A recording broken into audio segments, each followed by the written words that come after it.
خەمساردی حکوومەتی هەرێم و حکوومەتی عراق بە هۆکاری ئەم بارودۆخە دەزانین کە ناچاریان کردین بە داخستنی نەخۆشخانەکان بێجگە لە شوێنە هەستیارەکان. بڕیارماندا بە هەڵپەساردنی مانگرتن و بایکۆت بۆ ماوەیەکی کاتی بەم مەرجانەی لای خوارەوە.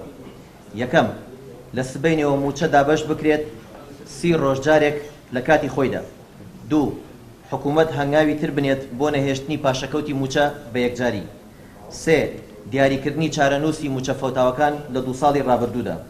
4، وەڵامدانەوەی حکوومەت بۆ دامەزراندنی خۆبەخشەکان و ئاوردانەوەی جدیلیان هاوشێوەی براپزیشکەکان. هەم لە وەزیری تەندروستی هەم لە بەڕێوبەری ژمێریاری فەرماگەی تەندروستی و خۆشم پەیوەندیم بە زۆرێک لە بەرپرسی ژمێریاری نەخۆشخانەکان کردووە و ئاگادارم زۆربیان چەکەکەشیان وەرگرتووە و هەندێکیان قایمەکان حاضر بوو لەوانەیە 1-2 نەخۆشخانە سبەینێ فریانەکەون کەونە دووست موچە بەم سیستەمە نوێی کە حکوومەت ڕایگەیاندووە کە دەستکاری پاشەکەوت.